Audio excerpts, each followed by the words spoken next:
नाजरीन, programme radio के सितारे के साथ आपकी मेज़बान अंबर सना यहाँ पर हाजिर खिदमत। उम्मीद करती हूँ बिल्कुल ठीक ठाक होंगे, खैरियत के साथ होंगे, ज़िंदगानी में हमेशा की तरह आज भी कुछ अच्छा, बेहतर और बेहतरीन करने की तगदो में होंगे मसरूफ़। और अल्लाह पाक से हमेशा की तरह आज भी आप लोगों के लिए दुआ है, अल्लाह पाक आपकी तमाम काविशों में आप लोगों को कामयाबी अता फरमाए। प्रोग्राम रेडियो के सितारे में हमेशा से आप बहुत सारे जगमगाते सितारों को, जिन्हें सिर्फ आप सुना करते थे, आप बेतहाशा सितारों को आप सुन भी चुके हैं, देख भी चुके हैं, उनकी ज़िंदगी जान भी चुके हैं। बड़े बड़े नाम यहाँ पर आ चुके हैं जिन्हें सिर्फ सुना करते थे और उसके बाद अब दावे के साथ आप कहते हैं कि कह सकते हैं जनाब कि हम उनकी ज़िंदगी को बहुत अच्छे तरीके से जानते भी हैं। इसी सिलसिले को बरकरार रखते हुए हमने आज भी हमारे पास दो मौज़ज़ीन को यहाँ पे इनवाइट किया है और रेडियो का शौक़ क्यों है, कैसे है, क्या है उनकी ज़िंदगी में, रेडियो कहाँ, कैसे, किस तरह से एग्जिस्ट करता है, जानेंगे, मानेंगे। बड़े सीनियरिटी के आपने लोगों को सुना, बड़े सीनियर आरजेस को आपने सुने, जो एज वाइज भी सीनियर रहे, जो थोड़ी अपने काम के हवाले से भी सीनियर रहे, लेकिन कुछ ऐसे लोग भी हैं जो अभी तरक्की के पीरियड पर अभी मौजूद हैं, स्ट्रगल कर रहे हैं, सीख रहे हैं, अपने आप को डिस्कवर कर रहे हैं। और ऐसे में अगर ऐसे लोगों को सामने ना लाया जाए तो वो लोग जो रेडियो ज्वाइन करना चाहते हैं, डेफिनेटली कुछ ना कुछ पॉइंट्स उनके लिए बड़े कारआमद हो सकते हैं। तो ये सारी गुफ्तगू का सिलसिला रखेंगे जारी और सारी, लेकिन करते हैं सबसे पहले इनको वेलकम, वन बाय वन हम वेलकम करेंगे। सबसे पहले मेरे साथ यहाँ पे मौजूद हैं सुंदस को करते हैं वेलकम और कहते हैं अस्सलाम वालेकुम और पूछते हैं कि ये सुंदस हैं या सुंदस हैं। अस्सलाम वालेकुम। वालेकुम अस्सलाम। क्या हाल है आपके, कैसी हैं, ठीक ठाक हैं? मैं बिल्कुल ठीक। और मेरा ख्याल है कि इससे पहले कि हम आपके नाम के करेक्शन पूछें, हम अपने दूसरे गेस्ट को करते हैं यहाँ पे वेलकम। हमारे साथ FM 101 के RJ अहमद मौजूद हैं और अहमद के साथ जो एक दूसरा नाम लगता है ये वो खुद बताएं तो ज़्यादा बेहतर है, क्योंकि मैं बताऊंगी तो फिर आपको लगेगा कि अच्छा ये वो तो नहीं है, लेकिन वो हैं या नहीं है वो खुद बताएंगे। हमारे साथ मौजूद हैं FM 101 के RJ अहमद। अस्सलाम वालेकुम। वालेकुम अस्सलाम। क्या हाल है अहमद? फराज, अल्लाह का शुक्र है। जिस आपने फराज पे जो इतना जोर दिया है ना, तो पता चल रहा है, पता चल गया सबको। हाँ। अच्छा, सुंदस से पूछेंगे, सुंदस यू आर सुंदस या फिर सुंदस? अच्छा, ये हमेशा से अंबर जो है ना मिसकंसेप्शन रहा है कि कुछ, हाँ, क्योंकि ये बहुत प्रोनाउंसिएशन आर राइट है ना, बिल्कुल। सुंदस भी मुझे कुछ लोग कहते हैं और सुंदस भी कहते हैं। So, इंग्लिश में अगर आप स्पेल करें तो वो DU ऐसा आता है, तो उस पॉइंट ऑफ व्यू से सुंदस हो जाता होगा। और मैंने कुछ लोगों को वो उर्दू में भी प्रोनाउंस करते सुना है, बिल्कुल ऐसा है, वो दाल के ऊपर पेश लग जाता है। आई रिकमेंड यू कि आप मुझे सुंदस बोलें। सुंदस बोले। क्या मायने हैं आपके नाम के? मेरे नाम के मायने हैं कि जन्नत में जो हूरें लिबास पहनती हैं उस लिबास को सुंदस कहा जाता है। अरे वाह, मतलब वो जो हूरों के इंतजार में लोग हैं आपने उस लिबास का नाम बता दिया। ऐसा ही है, बिल्कुल ऐसा ही है। क्या चल रहा है जिंदगानी में सुंदस?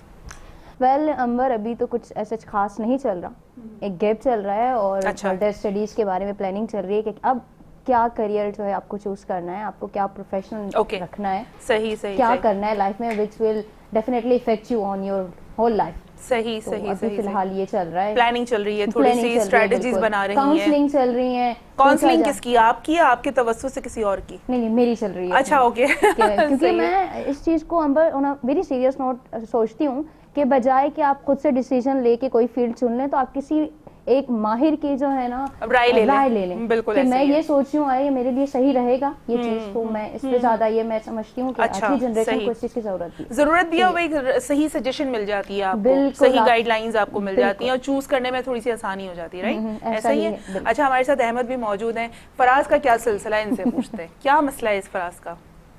क्या मसला? हाँ, मतलब अहमद फराज को आप किस तरह से डिस्क्राइब करेंगे? मैं इस तरह से डिस्क्राइब करूंगा कि जब भी नाम सुना जाता है तो कहते हैं कि भाई अभी कुछ ना कुछ शेर निकल के आएगा। तो मैं शेर नहीं भाई, मैं डिसअपॉइंटमेंट हो जाती है लोगों को इस हवाले से। नहीं डिसअपॉइंटमेंट नहीं होती होगी, बस ये जरूर होता है कि शायद कोई जूनियर होंगे, उन्हीं की फैमिली में से बिलोंग करते हुए होंगे, और जिस तरह रेहान भाई से मुलाकात हुई तो एक बरजस्ता शेर आया उनकी तरफ से आपकी जानिब, कुछ इस तरह होता होगा। बिल्कुल, शेर और शायरी का देखिए शौक हर किसी का होता है, कोई सुनना पसंद करता है, कोई बोलना पसंद करता है, लेकिन कहीं कहीं हम लिख भी लेते हैं, लेकिन वो वाला मेरे अंदर अभी तक आया नहीं और आके मैं बाकायदा वैसी शायरी कर सकूं। हाँ, वो एक आर्ट है, मैं ये कहती हूँ, वो एक आर्ट है, उसके साथ पूरा इंसाफ करना मेरा ख्याल है बहुत बड़ा आर्ट है, बहुत बड़ा आर्ट है। अहमद, कैसे आना हुआ रेडियो की जानिब, क्या हुआ था?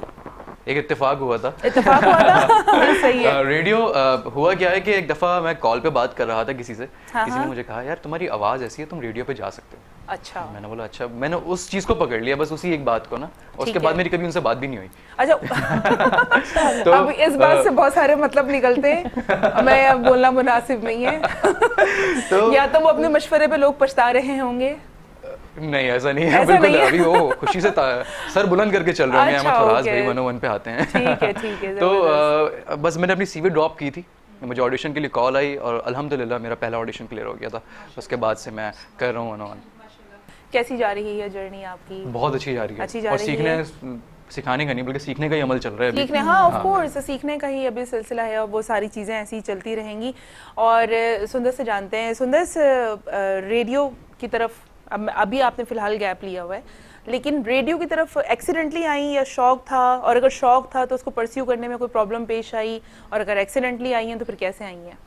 अच्छा अंबर, मेरे साथ ऐसा है कि मुझे तो शुरू से सिंगिंग का बेहद शौक रहा। अच्छा, फिर अभी आप सुनाने वाली हैं। ओके। मुझे सिंगिंग का रहा, और फिर मैंने इस चीज़ को नोट किया कि मेरी आवाज़ भी खुद ही तारीफ कर रही हूँ अपनी, कि यार थोड़ी अच्छी है। हाँ। फिर आफ्टर पैसेज ऑफ टाइम लोगों ने भी कहना शुरू कर दिया कि यार सुंदर तुम्हारी तो आवाज़ अच्छी है। तो फिर मैंने कहा why not, I should utilise it, अगर अच्छी है तो। फिर मैंने अप्लाई करना स्टार्ट किया, लेकिन उस वक्त मेरी उम्र बहुत छोटी थी, I was in my second year. तो फिर मुझे किसी ने कहा कि यार आप अभी फ्रीक्वेंसी चैनल पे या रेडियो पर तो नहीं जा सकती हो, हाँ लेकिन वेब कर सकती हो तुम, क्योंकि उसमें ज़्यादा लफ्ज़ों का तलफ़ुज़ और you know better than me, आप तो करती हैं काम, चीज़ें नहीं चाहिए होती हैं, तो तुम गो फॉर दिस। बस उसमें आपको फ्लुएंसी चाहिए, बिल्कुल, और फ्लो चाहिए, बात करना आना चाहिए, कॉन्फिडेंस चाहिए, क्योंकि ग्रूम वो फील्ड फिर आपको करती है कि किस तरह बोलना है, कब गैप लेना है, लोगों को किस तरह, अपने लिसनर्स को आपको इंटरेक्ट रखना है खुद से। सही है, वो सिखाता है आपको, वो सीखने का मीडियम होता है। तो फिर मैं कैनेडियन रेडियो के साथ ज्वाइन हुई। अच्छा। फिर मैंने उनके साथ काम किया, उर्दू बेस्ड प्रोग्राम्स। हाँ उर्दू बेस्ड, बिल्कुल। तो फिर मैंने काम किया, मेरी जर्नी बहुत अच्छी चल रही थी, लेकिन फिर वही एक हादसा हुआ अहमद फराज की तरह मेरी ज़िंदगी में भी, कि वो कैनेडियन रेडियो चूँकि पार्टनरशिप पे था वो टूट गया। तो फिर वो सबको जाना पड़ा, तो फिर मैं इस तरह फिर मैं फ्री हो गई। मैंने कहा क्या, क्योंकि अंबर मैं आई डोंट थिंक सो कि मैं सिर्फ लफ्ज़ों में डिस्क्राइब कर सकती हूँ कि जब भी मैं रेडियो से दूर जाती हूँ ना, मुझे आई थिंक समथिंग इनकम्प्लीट, मैं अपने आप को इनकम्प्लीट फील करती हूँ। पता नहीं लोग क्यों ये चीज़ नहीं समझते, यार सुंदर तुम पागल हो, कैसी बातें करती हो। मैं कहती हूँ, मैं बड़ी कोशिश करती हूँ कि यार चलो छोड़ देते हैं या नहीं करते, कुछ और कर लेते हैं, इतनी चीज़ें हैं, लेकिन नहीं रखा जाता। फिर मैं वो चीज होती है जो अंदर से आपको प्रिक कर रही होती है बार बार, कि यार सुंदर ये रेडियो क्यों नहीं कर रही हो, सब कुछ कर रही हो, रेडियो क्यों नहीं कर रही हो। ऐसा ही है, बिल्कुल ऐसा ही है, आप सही पहुंच रही हैं। इससे पहले कि अहमद फराज ये सोचेंगे दो फीमेल बैठ गई हैं, मेरी बारी नहीं आ रही है, सैंडविच बन जाऊंगा मैं। हाँ सैंडविच आप बन जाएंगे। नहीं सैंडविच आप नहीं बनेंगे, आप उस तरफ हैं। तो आप मुझे ये बताएं अहमद, अच्छा बहुत सारे लोगों का, जैसे आपने कहा ना कि आपको किसी ने कहा और आपने ऑडिशन दिया, आपने सीवी ड्रॉप की एंड माशाल्लाह लकीली आप सिलेक्ट हो गए, ठीक है, और आप प्रोग्राम कर रहे हैं। तो सही मायनों में जो रेडियो के लिए स्ट्रगल करते हैं ना लोग, जो एक ड्रीम करते हैं, ख्वाब देखते हैं और बड़ी मेहनत करते हैं, बड़ी जद्दोजहद करते हैं, तो अल्हम्दुलिल्लाह आप उस फेज़ में नहीं आए और आपने बड़ी आसानी के साथ एक आपने फ्रीक्वेंसी कराची की ज्वाइन कर ली, ऐसा ही है? बिल्कुल ऐसे ही। मुझे एक एडवांटेज ये था कि आवाज़ जो है वो माइक्रोफोनिक थी, इतनी थी कि आवाज़ माइक्रोफोन पर अच्छी लगती है, ठीक है। तो एक एडवांटेज ये था। उसके अलावा मुझे कोई ज़्यादा इतनी नो हाउ नहीं थी, टू बी वेरी ऑनेस्ट, ठीक है। लेकिन वाकई जो लोग स्ट्रगल करते हैं उनकी एक अलग पैशन होता है, जर्नी होती है पूरी आने के लिए। और आप मुझे ये बताएं अहमद कि आपने कभी पहले सुना किसी रेडियो को, किसी प्रेजेंटर को जिसके आप जिसको आइडियलाइज किया हो, जिनको सुनकर आपने कहा हो कि हाँ इनके तलफ़ुज़ अच्छे हैं, या इनका बोलने का स्टाइल बहुत अच्छा है, या इनका कंटेंट बहुत अच्छा है, तो मैं इनको अपना फेवरेट ब्रॉडकास्टर कह सकता हूँ? है कोई ऐसी? बिल्कुल ऐसे हैं। मैंने आसिम बशीर को सुना है पहले भी, मैंने बहुत सुना है, 101 को ही ज़्यादा सुना मैंने, और ये लेकिन बचपन में ज़्यादा सुना जाता था, क्योंकि ऑब्वियसली एक फ़ोन जब, फिर मीडिया जो है वो हमेशा चेंज होते रहे, मीडियम्स के, कभी सुनने का कुछ सुनने का कुछ और हो गया, लेकिन वाकई एक सुनता इंसान तो एक जहन में एक चीज़ ज़रूर आती है, क्योंकि रेडियो एक खाका बनता है। और रेडियो या फिर कोई भी मीडिया की फील्ड आप देख लें, कोई भी इंसान आपसे मजबूरी में नहीं करवा सकता। बिल्कुल शौक होता है, वो जरासीम आपके अंदर होते हैं, तो आप करते हैं, तो ऑब्वियसली वो जरासीम है, इसीलिए अभी तक कर रहे हैं और आ भी गए, इंशाल्लाह आगे भी करते रहेंगे, अपॉर्चुनिटीज मिलती रहेंगी। अच्छा, आपको किस टाइप के प्रोग्राम करने में ज़्यादा मज़ा आता है, जिसमें आपको लगता है कि ये मेरा सही वाला जो अंदर का अहमद है, ये इस प्रोग्राम में आ सकता है बाहर? वो drive time, evening drive time मेरी फेवरेट स्लॉट है।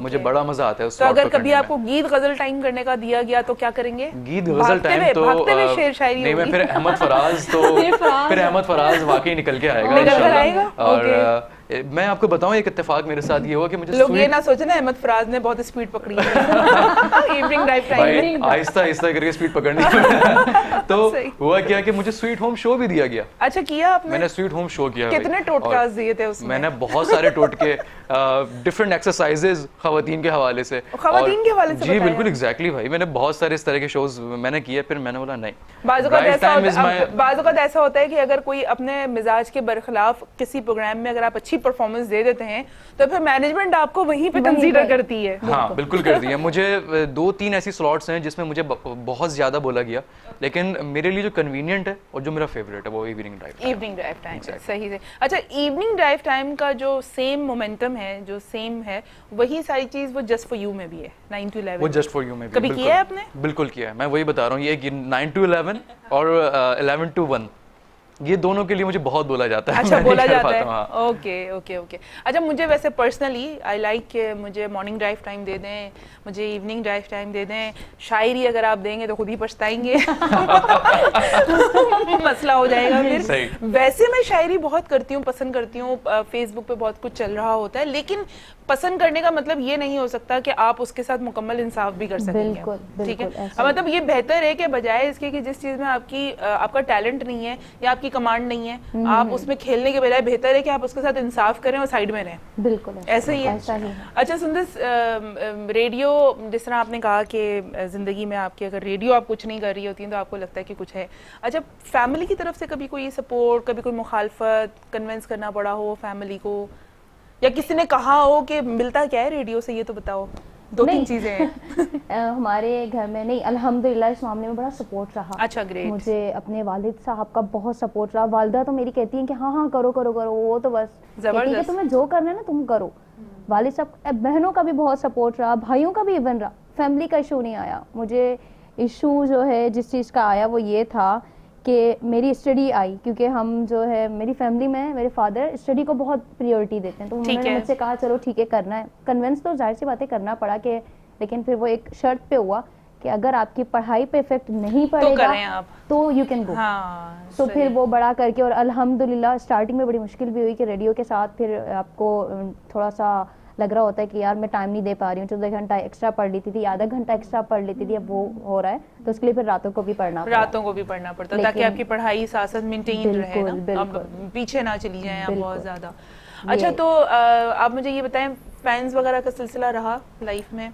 बिल्कुल रहा। एक ताल्लुक तो जुड़ा होगा आपका, और अगर आप नहीं रेडियो कर रही हैं तो फैंस कह रहे हैं कहाँ हैं, शो क्यों नहीं कर रही हैं, प्रोग्राम क्यों नहीं कर रही हैं, ऐसा है? ऐसा है।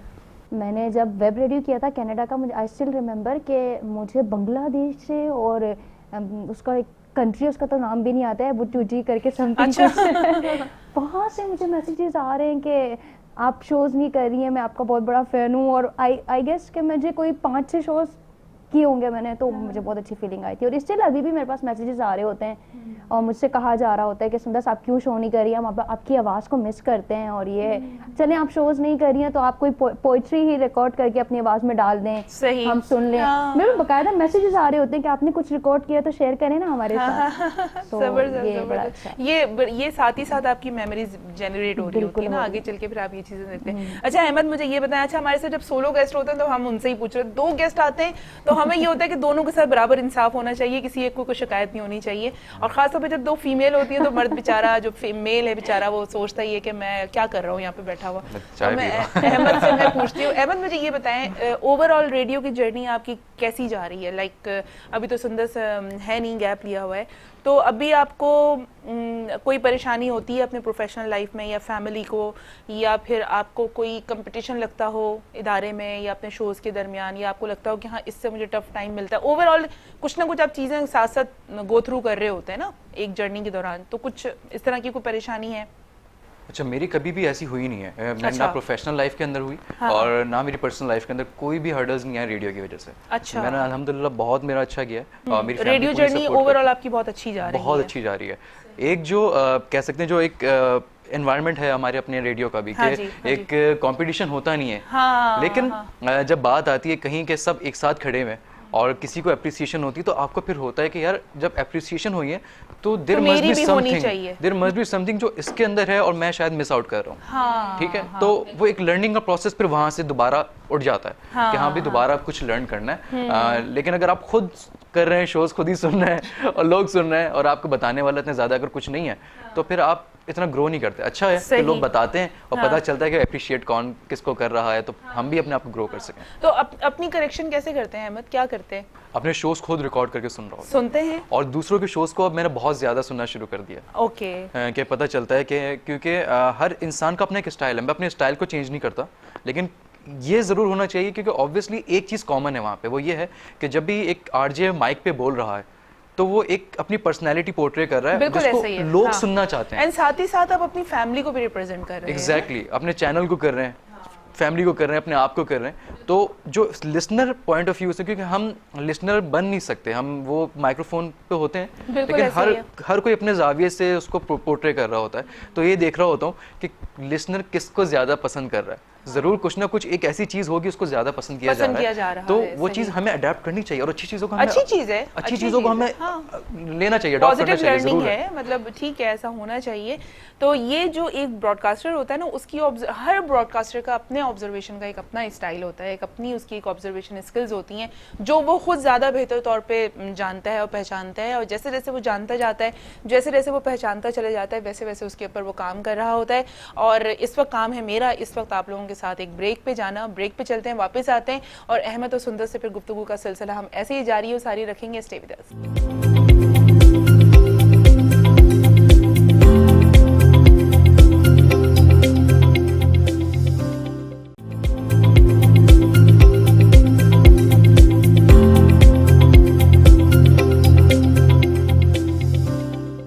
जनाब दोबारा से कहते हैं वेलकम बैक, खुशामदीद। रेडियो के सितारे आप देख रहे हैं और हमारे साथ सुंदस मौजूद हैं और हमारे साथ अहमद मौजूद हैं और रेडियो के सितारे मौजूद हैं। यकीनन वो लोग जो इनको सिर्फ सुनते रहे हैं या आजकल नहीं सुन पा रहे हैं, दोनों वजूहात यहाँ पर आपके सामने बिल्कुल ये गाहे बगाए आप लोगों को बता रहे हैं। अभी ऑफ द एयर हमारी बात हो रही थी, हम फेवरेट आरजेस पूछ रहे थे एक दूसरे के, और मुझे अहमद ने कहा कि आपको जो पूछना है पूछें, और उसके बाद जब मैंने एक ऑप्शन रखा तो वहाँ पे थोड़ा सा वो नहीं ये नहीं पूछिएगा आप, तो पूछ लूं क्या ऑन ईयर?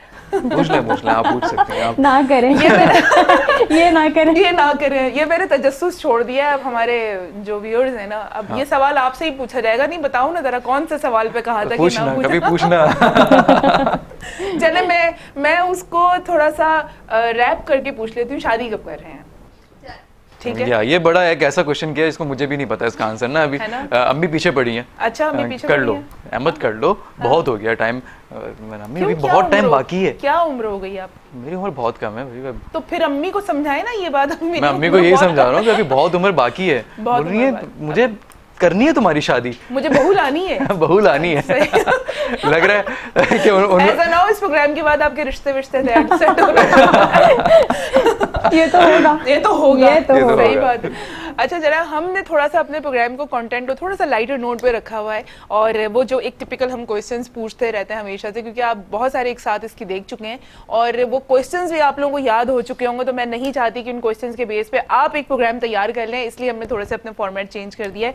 और मुझे अभी ऑफ द ईयर सुंदस बता रही थी कि इनको पोइट्री का बहुत ज़्यादा शौक है और ये नज़्म लिखती हैं, गज़लें लिखती हैं। तो इन्होंने अपना बैग खोला और कुछ निकाला। अब वो क्या निकाला है मेरा ख्याल है मैं सुंदस बताएंगी। ये बेसिकली पहले तो ये मुझे बताएं कि ये पोइट्री का शौक बिल्टन था, डिस्कवर किया आपने, या किसी को देख कर शौक हुआ? नहीं अंबर, बिल्कुल सच्चाई के साथ, टू बी वेरी ऑनेस्ट, मुझे पता ही नहीं था मैं ये कर सकती हूँ। मैं अक्सर ट्रेवल कर रही थी, मैं बहुत ज़्यादा ट्रेवल बाय बस करती हूँ। ठीक है, तो मैं मेरे दिमाग में ना ख्यालात चल रहे होते थे कि अच्छा ये क्या हो रहा है, और मैंने फिर ये चीज जब नोट करी ना तो मैंने पेन और एक नोट रखना स्टार्ट कर दिया। ठीक है, एक नोटबुक और एक पेन हमेशा। बिल्कुल सही। और फिर जब भी मेरे माइंड में कुछ इस तरह अजीब सा फील होता था ना कि कुछ चल रहा है, तो मैं उसे लिखना स्टार्ट किया। और जब मैं घर आके देखती थी यार ये तो गजल बनी हुई है। वाह क्या और लिटरली मुझे अभी आपसे पूछते हैं कि सुंदर तुम्हारा ब्रेकअप हुआ है जब भी तुम इतनी अच्छी अच्छी गजल लिखती, या तुमने कुछ बड़ा सदमा है तुम्हारे साथ, कुछ गलत हुआ है, मुझे लोग ऐसा कहते हैं। लेकिन सीरियसली आपके प्लेटफॉर्म से और आपके शो से मैं बताना चाहती हूँ ऐसा कुछ नहीं है। मुझे जैसे वही आती है ना, आती है, मेरे साथ यही होता है कि मुझे फील हो जाता है कि कुछ आ रहा है और मैं बस लेके बैठ जाती हूँ और आधे पौने घंटे बाद पढ़ती हूँ। मैं खुद हैरान होती हूँ कि यार ये मैंने लिखा है। मतलब वही कॉन्सेप्ट है ना कि अगर आपने दुखी शायरी पोस्ट कर तो कुछ तो हुआ है इसके कुछ साथ, तो हुआ है, ये तो पता लगा के ही बैठना है इसके साथ हुआ क्या और पहला आपके फ्रेंड्स का आ रहा था मैसेज, ब्रेकअप हो गया। Oh my God. अच्छा क्या सुना रही हैं आप हमें? अच्छा ये मैंने रिसेंटली एक गजल लिखी है, हाँ तो मैं आप लोगों की नजर जरूर करती हूँ, जरूर ठीक है? जरूर।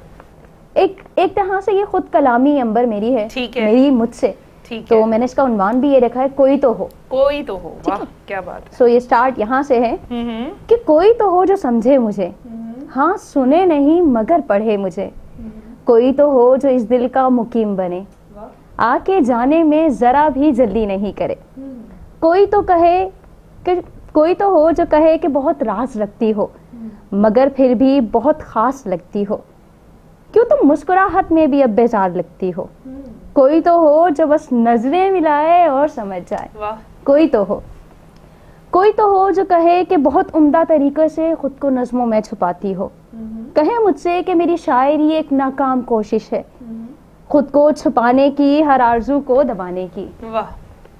कहे मुझसे कि सुनो तुम बस अब एक तरफ हो जाओ, कि नकाब उतारो खुद से और हकीकत के रूबरू हो जाओ, कोई तो हो जो कहे मुझसे कि मानता हूँ हुआ नुकसान काफी है, मगर सुन लो बुनियाद तुम्हारी अब भी बाकी है, क्या बात है। कोई तो हो जो बस कहे मुझसे कि तुम मुरम्मत क्यों नहीं करती, जो हुआ सो हुआ, खुद से जंग अब बंद क्यों नहीं करती, कोई तो हो जो पूछे मुझसे सुनो भूले हो खुद या भुलाए गए हो, वाह। पूछे मुझसे टूटे हो खुद या गिराए गए हो, क्या बात है।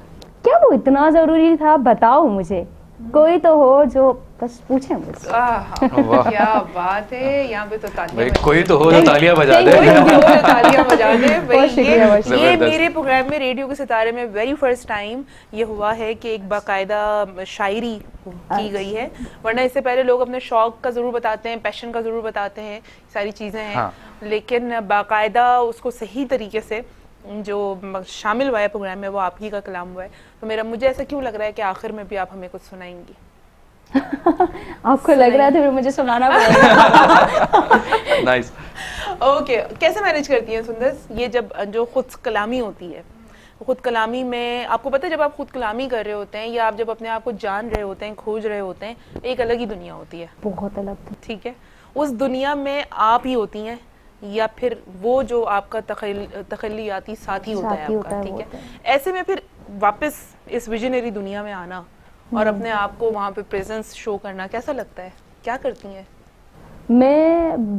पता नहीं मुझे ये बात कहनी चाहिए नहीं कहनी चाहिए, बाज़ औक़ात ऐसा हो जाता है कि मेरे साथ इतना ये इफ़ेक्ट हैवी हो जाता है मुझ पे कि मुझे हर चीज़ से कोफ्ता आने लग जाती है, मैं चीज़ों से खुद को दूर कर लेती हूँ, और इवन मैं अपनी फैमिली से बात बंद कर देती हूँ, कहती है यार तुम क्या करती हो, मतलब वो खुद भी नहीं समझ पाते हैं कि इस बंदी के साथ होता क्या, लेकिन ये थोड़े टाइम के लिए होता है, पहले होता था। सही। मैंने अब इसको कवर किया अब कि अब जैसे मुझे लगता है मैंने आइडेंटिफाई कर लिया कि यार ये पोएट्री जब आ रही होती है ना, तो मेरा जिस तरह मूड स्विंग्स होते हैं ना, इस तरह जब आप पे पोएट्री आ रही होती है, आपको कुछ लिख रहे होते हैं तो आप अपनी ही धुन में होते हैं। इवन मेरी सिस्टर मेरे साथ रूम में बैठी मुझसे पूछ रही होंगी कुछ कि अगर मैं कुछ लिख रही हूँ या मेरे माइंड में कुछ चल रहा है, सुंदर ये कहाँ रखा है, सुंदर ये कहाँ रखा है, तो मैं सुन रही हूँ, वो नाराज हो जाती है कि यार तुम एक बंदा रूम में कोई फासला भी इतना ज्यादा नहीं है कि दूसरे रूम से बुला रहे हो, तुम जवाब नहीं दे रही हो, मैं उसे समझा नहीं पाती हूँ कि मेरे बस में नहीं है। वो एक कैफियत होती है ना, जिसे कैफियत में होती है, और उसको बयान करना बहुत मुश्किल है। जी जी बिल्कुल, मैं आपके इस सवाल के साथ इंसाफ भी नहीं कर सकूंगी क्योंकि मैं अभी मुझे मुझे समझ में आ रहा है। हाँ, क्योंकि मैं खुद भी अभी इसको पूरी तरह नहीं जानती। क्योंकि देखिए हमारे यहाँ होता ये है कि अगर हम शायरी की बात करें और शोरा इकराम की बात करें, अहमद फराज का हम मजाक में बात कर रहे थे, लेकिन बहरहाल अहमद फराज एक नाम है हमारे मुल्क का, एक शख्सियत है, और हम सबकी जिंदगियों में अहमद फराज कहीं ना कहीं शायरी की सूरत में शामिल जरूर है। परवीन शाकिर की अगर आप शायरी सुने, ठीक है, आप जॉन एलिया की शायरी सुने, आजकल तहजीब हाफी हैं, आप उनकी शायरी सुने, तो मतलब ये होता है कि आप इनसे लिटरली, आप खुद डायरेक्टली आप इनसे बात समहाउ नहीं कर सकते, आप इनकी कैफियत भी नहीं जान सकते, आपको ये भी नहीं पता कि जब इनके ऊपर आमद होती है या शायरी की तो ये क्या करते हैं, ठीक है?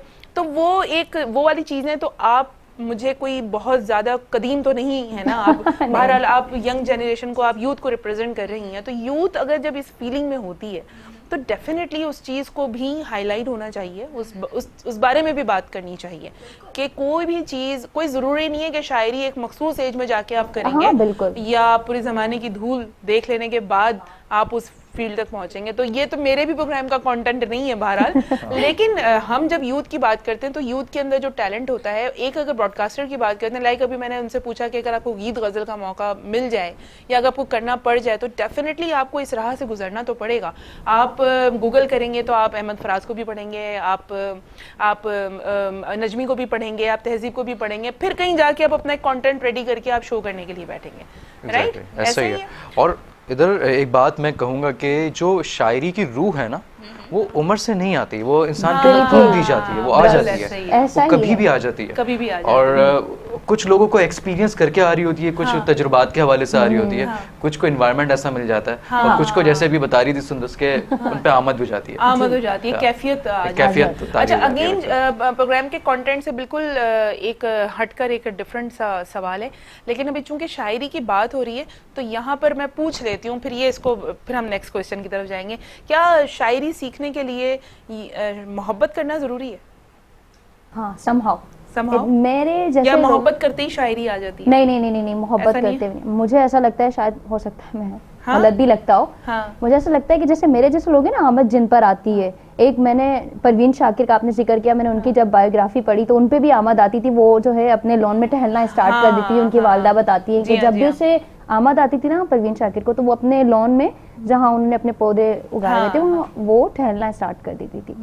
तो ऐसा है कि अब कुछ लोगों के साथ हो जाता है कि आमद आती है, जिनमें मैं एक हूँ, वो बहुत कम परसेंटेज में, लेकिन जो ज़्यादातर शायरी लोग कर रहे होते हैं वो उनकी मोहब्बत नहीं आती है कि वो मोहब्बत कर लेते हैं और फिर धोखा अगर हो जाए ना तो फिर सोने पे सुहागा हो जाता है। तो फिर जो शायरी आती है तो मुझे ऐसा लगता है। ऐसा है। क्या कहते हैं शायरी के मामले में? अगर मोहब्बत का मामला ये बात आ गई तो गालिब जो है वो तो फिर उरूज पर है लेकिन एक बात यहाँ पे ये कहूँगा कि शायरी का कनेक्शन जो है ना, वो किसी न किसी चीज के कनेक्शन से जरूर वाबस्ता है। बिल्कुल एग्जैक्टली। अब जैसे मैं एक दफा बैठा हुआ था और मैं अपने पास्ट को देख रहा था। मैं पास्ट को सोचते सोचते ये हुआ कि एक ऐसा फेज मेरी जिंदगी में आया था कि मैं आगे नहीं बढ़ पा रहा था। अच्छा। फिर एक टाइम ऐसा आया कि मैं आगे बढ़ गया, वो सारी चीजें पीछे छोड़ के। सही। तो वो सोचते सोचते मेरे जहन में एक शेर आया था अपना, तो वो ये लिखा मैंने कि खुद की बांधी जंजीरों से अब मैं आज़ाद हूँ, जला दी कश्तियाँ जिसने तारिक बिन ज़ियाद हूँ। क्या बात है, टैलेंट है भाई। इसका एक और दूसरा ये था कि जला दी कश्तियाँ जिसने तारिक बिन ज़ियाद हूँ, माजी से लड़ते लड़ते हो गया हूँ गाजी, मैं एक ऐसा जहाद हूँ। क्या बात है, क्या बात है। तो मतलब ये तो आपने आपकी शायरी में तो सुलेबी जंगें छुपी भी नजर आती तो जरूर एक जंग था, एक पास्ट हमेशा हर किसी का जंग होता है ना, जंग होती है कि या तो इंसान आगे क्या नहीं सोच सकता ना, उसको पीछे का वो जो होता है, क्योंकि पास्ट पछतावा होता है। बिल्कुल ऐसा ही, बिल्कुल ऐसा। तो ये था। सही है, सही है। नहीं ये देखिए, अगर मैंने थोड़ा सा लाइटेड नोट पे, क्योंकि माहौल बहुत ज़्यादा चेंज हो चुका था, और मैंने फिर एक रिमाइंडर देना था कि हम ब्रॉडकास्टर्स हैं और रेडियो के सितारे प्रोग्राम चल रहा है, तो वापस आते हैं रेडियो के टॉपिक की जानिब। ऐसा ना हो कि आप लोग भूल जाएं कि ये रेडियो के सितारे नहीं था। अच्छा चलें, अहमद से पूछ लेते हैं, एजुकेशन क्या है अहमद? मैं BS साइकोलॉजी कर रहा हूँ। ओके, तो आपकी ये पढ़ाई आपकी ज़िंदगी में कितने परसेंट इम्प्लीमेंट हो चुकी है? अच्छा, ये इम्प्लीमेंट इस तरह से हो रही है कि मैं साइकोलॉजी करने से पहले सोशल सेक्टर के अंदर जो पर्सन विद डिसेबिलिटीज़ के साथ मेरा एक काम, एक अच्छा खासा रहा है मेरा वक्त उनके साथ। अच्छा, तो काउंसलिंग के अंदर मैं शुरू से रहा हूँ, मैंने खुद भी हुई है और मैंने करी भी बहुत है। तो मैं NLP प्रैक्टिशनर, फिर एक साइकोलॉजी की तरफ आना मेरा इसलिए ये एक सफर मेरा हो गया। NLP neuro linguistic programming. तो इस तरफ आपकी काफी रग़बत रही है? बिल्कुल रही है। ओके, तो जबरदस्त। NLP तो मतलब आपको आप दिमाग से खेलने वाली सारी चीजें जो आपके दिमाग के से मुंसलिक होती हैं उसको पढ़ना यकीनन बड़ा टफ है। और उसके साथ अपने आप को बैलेंस करना, फिर रेडियो कंटेंट पर आना और फिर पंक्चुअलिटी दिखाना, वो सारी चीज़ें करना, वो वाकई बहुत ज़्यादा मुश्किल काम है। सुंदर से पूछते हैं, सुंदर एजुकेशन वाइज क्या बैकग्राउंड है आपका? मैंने अभी रिसेंटली जो है BBA कंप्लीट किया मार्केटिंग के अंदर, और अब MBA का सोच रही हूँ। अब MBA का सोच रही हैं। पढ़ाई का शौक है या फैमिली की तरफ से प्रेशर है? नहीं, प्रेशर नहीं है, किसी भी चीज़ का अल्हम्दुलिल्लाह फैमिली की तरफ से प्रेशर नहीं आता है, कॉर्पोरेशन सिवाय रात को जल्दी सोने का।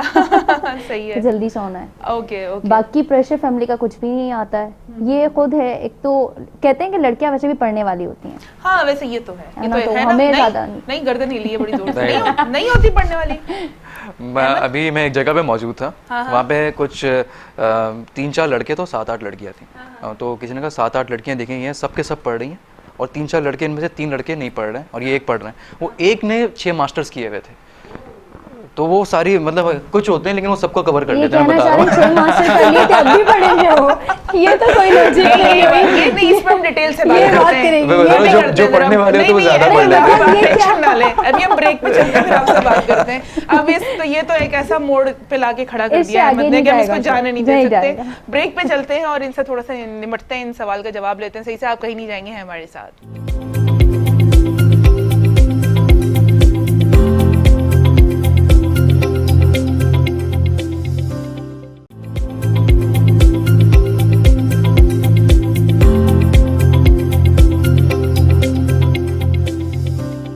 और जनाब आ चुके हैं वापस और आप हमारे साथ हैं रेडियो के सितारे में, और हमारे साथ अहमद मौजूद हैं और हमारे साथ सुंदस मौजूद हैं। और हम जब ब्रेक पे गए थे तो हम 6 डिजिट पर अटके हुए थे।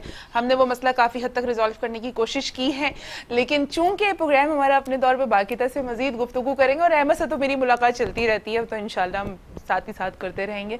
इस वक्त प्रोग्राम को हम कंप्लीट करते हैं और अहमद से पूछ लेते हैं, 6 डिजिट वाला हम कोई क्वेश्चन नहीं कर रहे, हम ये पूछ लेते हैं और क्या गोल्स हैं अहमद और लाइफ में आपके, क्या करना चाहते हैं? अच्छा 6 डिजिट्स हैं वैसे ना गोल के अंदर हैं, क्योंकि एक अमाउंट हमारा भी सोचा हुआ है ना कि इतने कमाने भी हैं पैसे। मतलब आपने तैयार किया हुआ है, 6 से बाहर नहीं आना। 6 आ गया था ना बीच में, अब 6 आ गया था। खैर गोल जो है, अगर रेडियो के अंदर आप पूछ रही हैं साथ साथ साइकोलॉजी और स्टडीज के हवाले से भी मैं एक सम अप करके बता देता हूँ अपना, कि रेडियो में मुझे वॉइस ओवर की तरफ जाना है आगे। ओके, मुझे साथ लेके जाइएगा इंशाल्लाह। और साथ ही साथ साइकोलॉजी जो है मुझे कंप्लीट करनी है। और फिर HR। एक मिनट आपको वॉइस ओवर करना है, वो साथ जा रही है, मैं क्या करने आई हूँ? बस आप भी साथ ही, आप धक्का लगा दीजिएगा हमें, हम चले जाएं इंशाल्लाह। तो फिर उसके अलावा साइकोलॉजी जो है वो मुझे कंप्लीट करके अपनी HR इन साइकोलॉजी करना है। अच्छा साइकोलॉजी के अभी आप मतलब किस उनको आप एक्सप्लेन करेंगे आप किस तरह की एजुकेशन ले रहे हैं अभी? अभी सिर्फ बेसिक है, अभी मैं मेजर और माइनर पे नहीं गया हूँ, लेकिन आगे जाके क्लिनिकल साइकोलॉजी को मुझे परस्यू करना है। ओके। अच्छा एक कॉन्सेप्ट बना हुआ है, जो साइकोलॉजी पढ़ते हैं ना वो साइकोलॉजी की प्रॉब्लम से शिकार हो जाते हैं, ऐसा?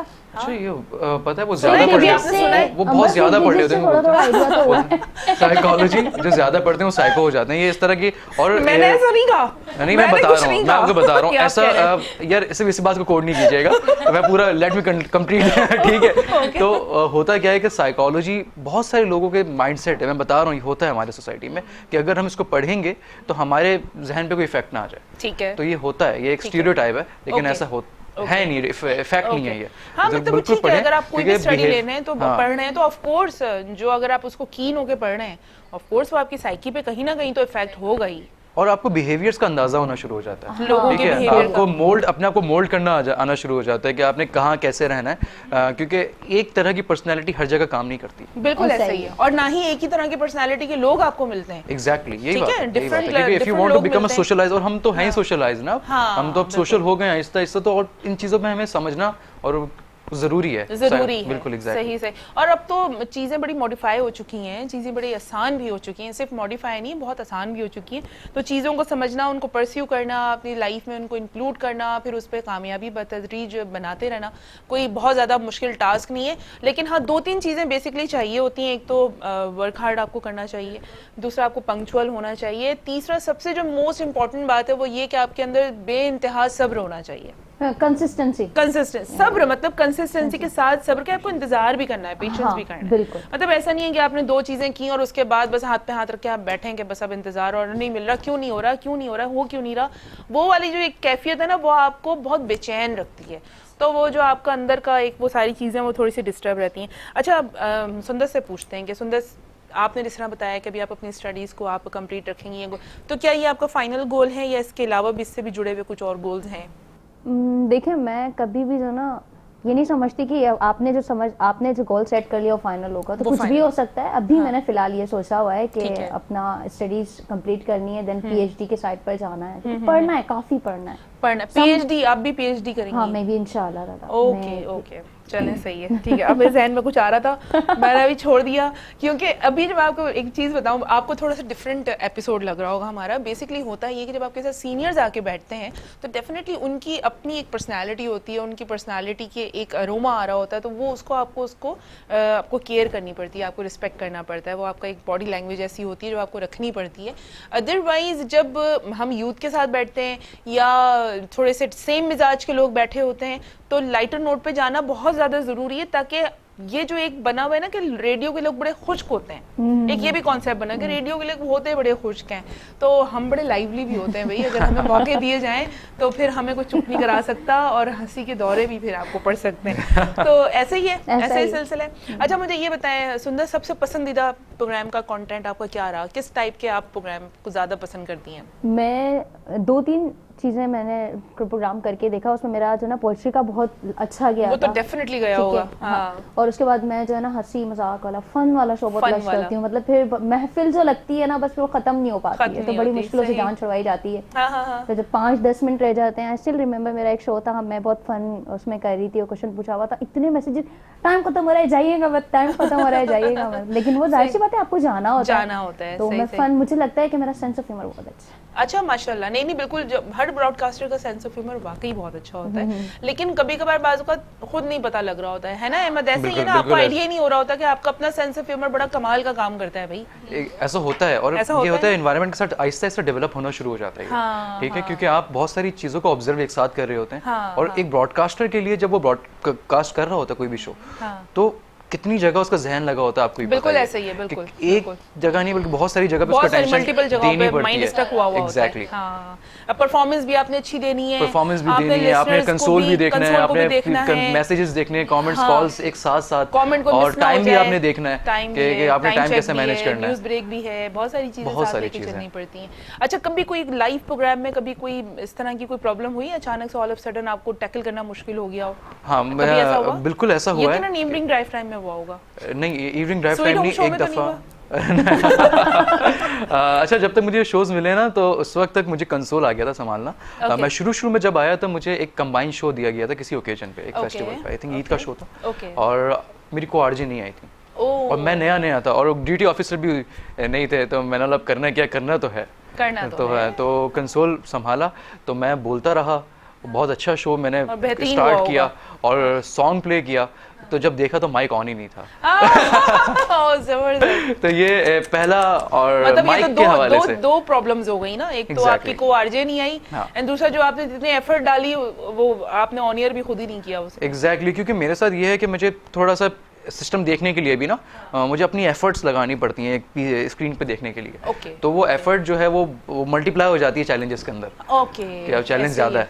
ऐसे ही है, बिल्कुल ऐसे ही है। अब मुझे भी याद आ गया। हाँ, बताएं ना प्लीज। मेरे साथ ये हुआ था कि मैं उस वक्त, क्योंकि आपको माइक पे आने के लिए आपको पता है कि टाइम लग रहा होता है, क्योंकि आपको सिखाया जा रहा होता है, तो मैं उस वक्त तक ना माइक पे नहीं आई थी। मैं SPFM 88.6 के साथ काम कर रही थी।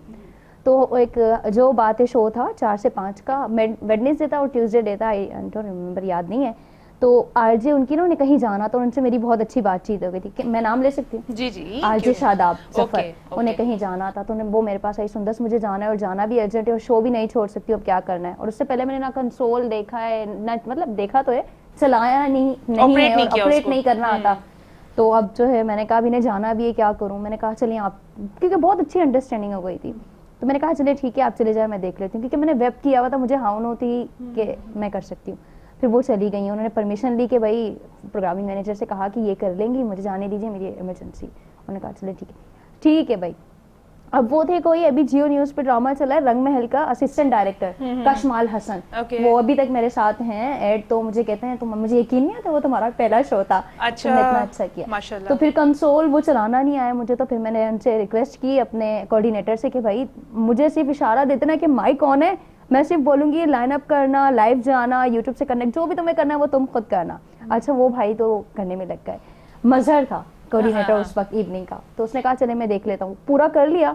लेकिन फिर भी एक मसला हो गया कि माइक जो है ना ऑफ नहीं होता पूरे शो में। अगर बेशक आप जो है आप ऑफ कर देते हैं माइक, लेकिन वो ऑफ नहीं होता। मुझे नहीं पता था वो, स्टिल कि मैं समझा पा रही हूँ नहीं क्या था। तो अब वो पीछे से मुझे कोऑर्डिनेटर कह रहा है, मैं कशमाल से कह रही हूँ मैं आपको, मेरा पहला शो है, आरजे गई नहीं है आपकी, जिनको लेना था मैं कर रही हूँ, आपको माइंड तो नहीं है? कह रहे ठीक है, हमने स्टार्ट कर दिया। मैं कह रही अस्सलाम वालेकुम और समथिंग बोल के इस तरह है, आज हमारे साथ मौजूद हैं, आप जानना चाहें कुछ? ठीक है। अब वो थोड़ा सा बैकग्राउंड म्यूजिक ऊपर किया मैंने, तो उसके बाद में कह रही मैंने आपको सही इंट्रोड्यूस किया है, पीछे से मुझे कोऑर्डिनेटर कर रहा है, ऑनलाइन है तुम्हारी आवाज चलिए तुम क्या कर रही हो?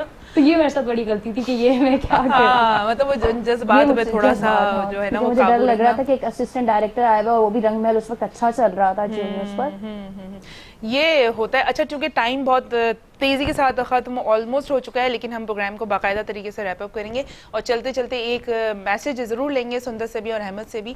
और अहमद से पूछ लेते हैं कि जाते जाते हमारे जो नए लोग हैं उनको कोई आप मैसेज और कोई पैगाम देना चाहें लर्निंग के पॉइंट ऑफ व्यू से, और ये हमारा जो प्लेटफॉर्म है रेडियो के सितारे, इसके हवाले से कुछ क्लोजिंग पॉइंट्स। अच्छा, ये और बहुत जल्दी के साथ। ठीक है, मैं सबसे पहले तो प्लेटफॉर्म के हवाले से बता देता हूँ कि जो आपने हमें मुहैया किया या मधु किया, तो एक बहुत अच्छा प्लेटफॉर्म आरजीएस के लिए है कि आके अपनी बातों को एक्सप्रेस कर सकते हैं, क्योंकि हर कोई अपने ब्रॉडकास्ट जब कर रहा होता है शोज तो अपने तौर पे कर रहा होता है, लेकिन यहाँ पे एक इंटरव्यू होना एक थोड़ा सा डिफरेंट उसके लिए एक्सपोजर हो जाता है। बिल्कुल ऐसे। और दूसरी चीज़ ये है कि जो नए आरजीएस आना चाहते हैं या जो सीखना चाहते हैं, तो ऑब्वियसली वहाँ पे 3-4 चीज़ें जो बहुत अहम है। एक तो सबसे पहले नॉलेज, हमारी जनरल नॉलेज है। दूसरी कि आप जिस लैंग्वेज में भी आप करना चाहते हैं उस लैंग्वेज पे उबूर, अब वो इंग्लिश पे करना चाह रहे हैं, उर्दू में करना चाह रहे हैं, कोई भी लैंग्वेज हो उस पर उबूर हासिल करें।